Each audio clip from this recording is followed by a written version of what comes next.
I, a 35-year-old male, stared at my phone screen, reading Qley's text for the third time.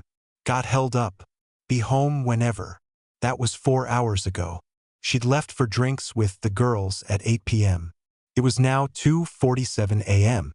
when she finally walked in at 3:15, heels in hand, makeup smudged. I was sitting on the couch. I asked, "Hey, everything okay?" I was getting worried. Swaying slightly, she sneered. "Seriously? You waited up to interrogate me?" "Not interrogating," I said. "Just checking you're safe. You said you'd be home by midnight." Tossing her purse down hard, she snapped. "I said around midnight. Plans change. Adults adapt. A text would have been nice. That's all." She laughed. Not a happy laugh. That mean, condescending laugh she'd perfected lately. "You know what your problem is, Nate? You're too insecure to handle a woman like me. I'm young, hot, and successful. I have a life, friends, options, and you sit here like a sad little boy waiting for mommy to come home." I replied, "I'm not insecure. I just expect basic communication from my girlfriend of 2 years." "Girlfriend? More like parole officer. You want to track my every movement. It's pathetic. Maybe if you were more confident, more successful, you wouldn't be so threatened by me having fun without you." I said quietly, "Qley, you smell like cologne. Men's cologne." Her face shifted from anger to defiance. "So? I hugged people goodbye. Crime of the century. You're proving my point. An insecure little man who can't handle that other men exist near his girlfriend. I make 6 figures. I model on the side. I could have anyone, and I chose you. But maybe that was a mistake. If you're going to act like this every time I have a night out." She wobbled to the bedroom, still ranting about my insecurity, my pathetic need for control, and how I was lucky she even looked at me twice. She slammed the door. I sat there processing. 2 years together, moved in together 8 months ago. Well, technically, I moved into her apartment. Her name was on the lease. I paid half the rent directly to her each month and helped with utilities and groceries. She handled the actual payments to the landlord. That cologne smell, the dismissive cruelty, the way she'd been lately, secretive, condescending, always putting me down. My gut was screaming. I said quietly to myself, "You're right. I am too insecure to handle a woman like you." The next morning, Saturday, Qley slept till noon. I was already up, researching. It's amazing what you can find with public records and a little patience. The building's management company was listed online, Meridian Property Group. The landlord wasn't some faceless corporation. It was a guy named Howard Chun who owned several properties in the area. He had a professional website with contact info readily available. While Qley showered, I made a decision. I drafted an email. "Mr. Chun, I'm a tenant at apartment number in your building on street. I've been residing here for 8 months, paying rent to the leaseholder, Qley Martinez. I recently discovered there might be some issues with the rent payments. As I pay her directly and she handles the landlord payment, I wanted to verify everything is current. Could we discuss this? I want to ensure my housing situation is secure. Best, Nathan Walker." I sent it. It felt like crossing a line, but something was definitely off. Qley emerged, acting like nothing had happened. She made brunch plans with friends and didn't invite me. "You'd be bored. It's a fashion thing. Not really your scene." Another dig at my job in IT support. It was a decent job with good pay, but not glamorous enough for her world, apparently. She left. I deep cleaned the apartment, thinking. I found receipts in her desk for designer bags, shoes, and expensive dinners. I also found past due notices for credit cards folded up and hidden under other papers. Interesting. Monday morning, I got a response from Howard Chun. "Nathan, thank you for reaching out. I'm glad you did. Ms. Martinez is currently 3 months behind on rent. I've sent multiple notices with no response. I was actually preparing to begin eviction proceedings. Can we speak by phone? This is a serious situation. 3 months behind. I'd given her $1,400 every month like clockwork, plus utilities. That's $4,200 she'd taken from me while not paying the rent. I called Mr. Chun immediately. He was a nice guy, frustrated but professional. She's been a problem tenant, Chun said. Always excuses. Last month she said she was waiting on a modeling check. The month before it was identity theft. I've been patient, but I have a mortgage to pay. I told him, I've paid her my half every month. I have the bank records to prove it. You're not on the lease, correct? No. Subletting, basically. I didn't know that was an issue. Technically, she needed written permission to sublet. That's another violation. Listen, I like that you reached out. It shows character. I'm filing the eviction paperwork tomorrow unless she pays in full. $8,400 plus late fees. What about my situation? I asked. Legally, you're not my tenant. She is. If she's evicted, you have to leave too. But given the circumstances, if you wanted to apply for the apartment yourself after she's out, I'd be interested. I'm interested, I said. Good. I'll email you an application. Between us, I'd rather have a responsible tenant who communicates than someone who takes rent money and spends it on God knows what. I hung up. Qley had taken my money, not paid the rent, and put my housing at risk, all while calling me insecure and pathetic. That evening, she came home with shopping bags.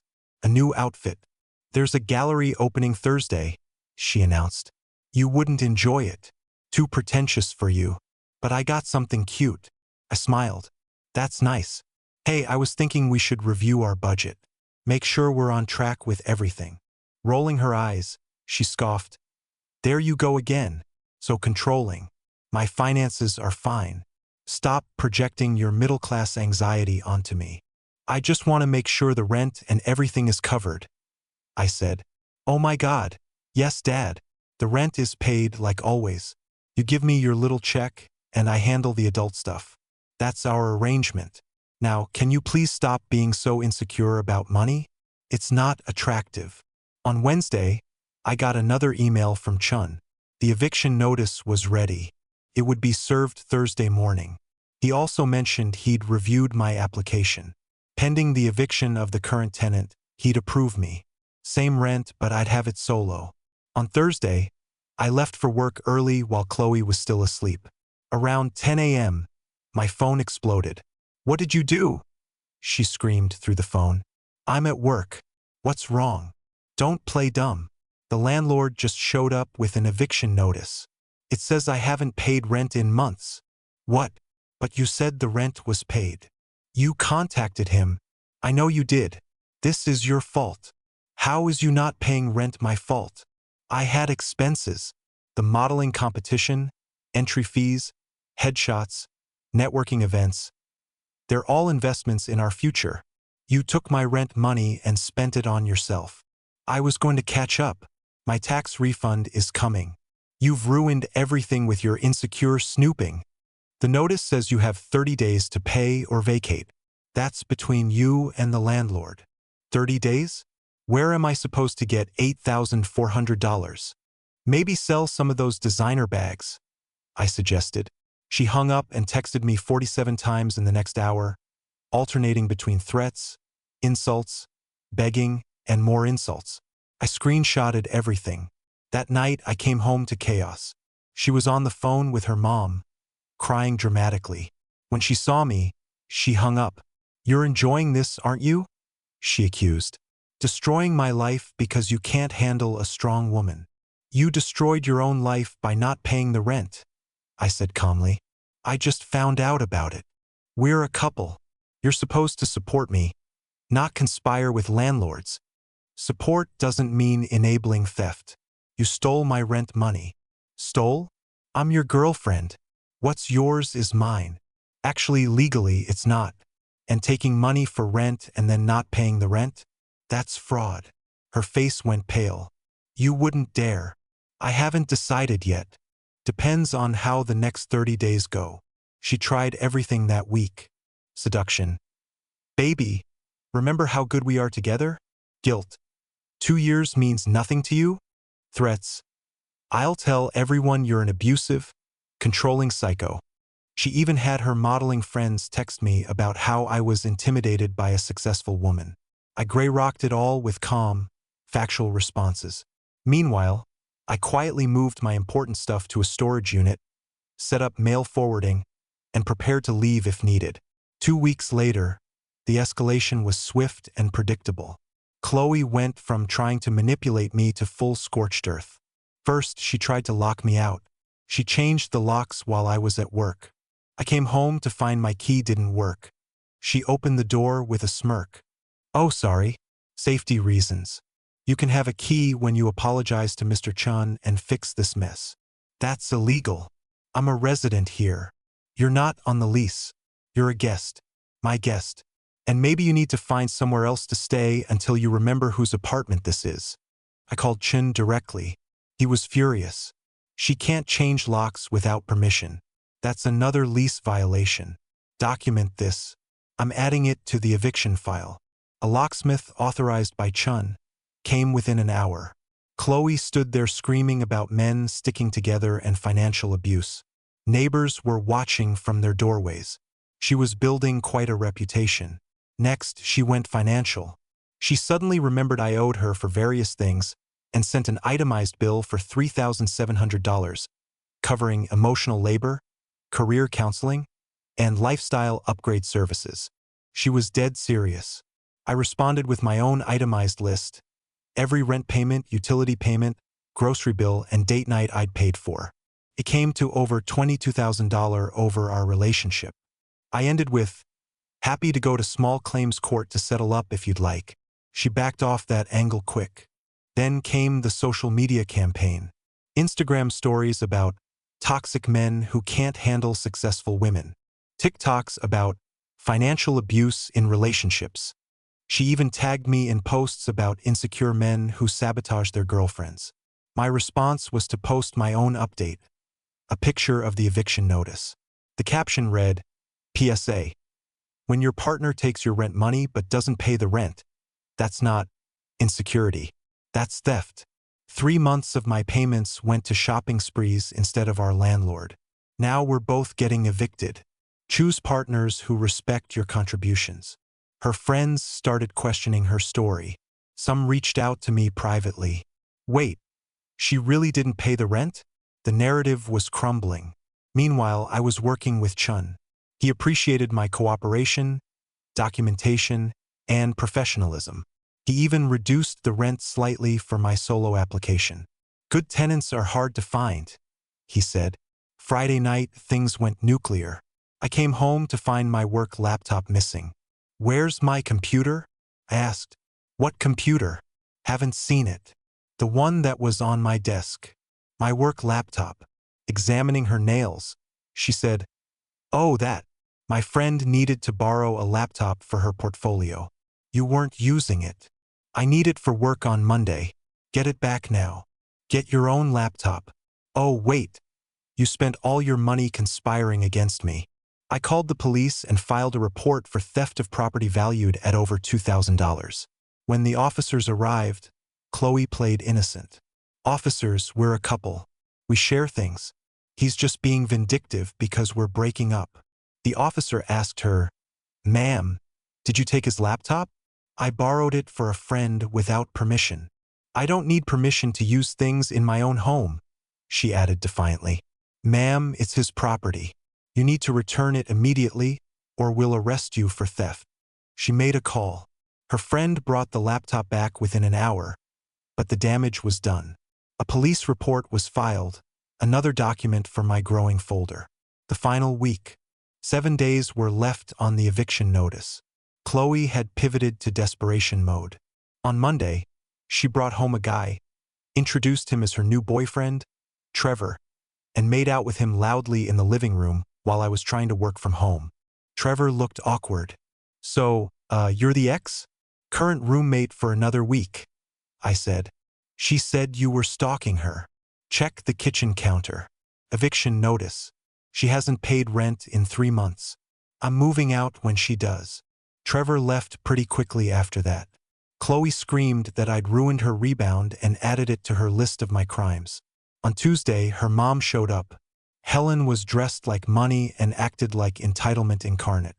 "You must be the problem," she began. "My daughter says you've manipulated her landlord. Your daughter took $4,200 of my rent money and spent it on herself. Qley is a free spirit. She shouldn't be confined by your petty bourgeois expectations. Paying rent is bourgeois? I'll write a check right now if you admit this is all your fault. Tell the landlord you lied. Even if I wanted to lie, which I don't, there's a paper trail. Receipts, bank records, the 3 months of non-payment." Helen turned to Qley. "You said he was lying about the money." "He is. I was going to pay it back." Helen left without writing any checks. Apparently, free spirits still need to face consequences. On Wednesday, I woke up to find my tires slashed. All 4. Security footage showed a figure in a hoodie, but I couldn't prove it was Qley. It cost me $600 to replace them. I added the invoice to my folder and filed an insurance claim. On Thursday, she went for the nuclear option.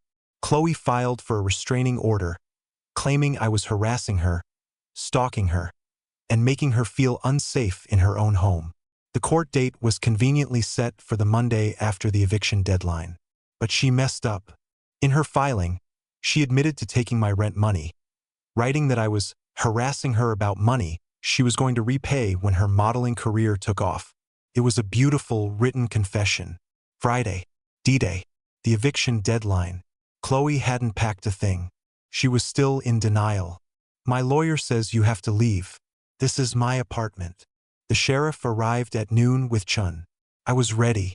My boxes were packed, and a mover was scheduled for 2 p.m. The sheriff said, "Miss Martinez, you failed to pay or vacate. We're here to enforce the eviction." "This is illegal. I have a restraining order." "No, you have a hearing scheduled.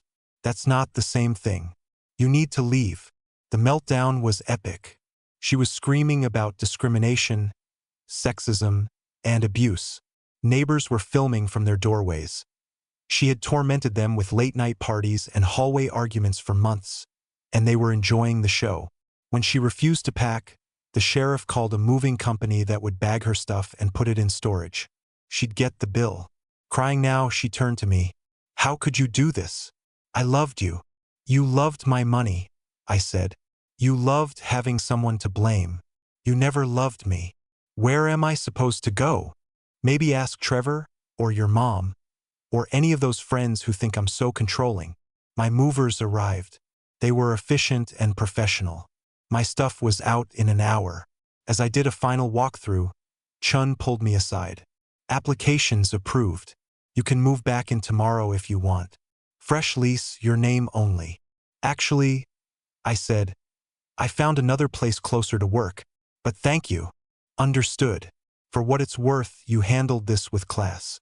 She's lucky you didn't press charges for theft." Qley overheard. "Theft? I'm his girlfriend." Chun looked at her coldly. "Ex-girlfriend who stole rent money. He could have had you arrested. Count your blessings." 2 months later, the restraining order hearing was dismissed.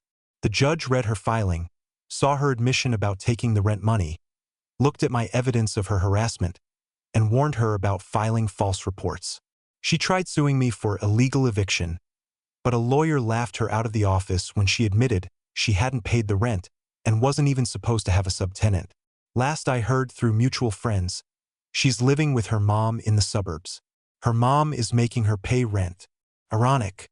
She lost most of her friends when the truth came out. Her modeling career consisted of paying Instagram photographers. She's still posting about toxic exes, but her engagement is way down. As for me, I have a new apartment. It's quieter with no drama. I've started dating a woman from my building's coffee shop.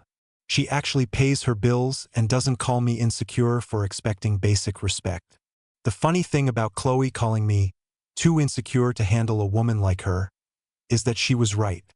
I was too insecure to recognize emotional abuse, too insecure to demand financial transparency, too insecure to leave when she first showed her contempt.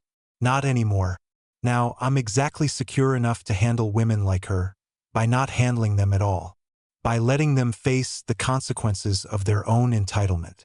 She thought she could live rent-free in every sense. Free apartment, free money, and a free pass to treat me like garbage. Reality had other plans. The best part is I didn't have to scheme or plot. I just made one phone call to verify my housing was secure. Her own actions did the rest. 3 months of theft, documented lies, harassment, and entitlement. All I did was shine a light on it. Sometimes the best revenge isn't elaborate. It's just stepping aside and letting someone hit the wall they've been building themselves. Qley wanted a man confident enough to handle her. Careful what you wish for. Confident men don't subsidize someone else's delusions.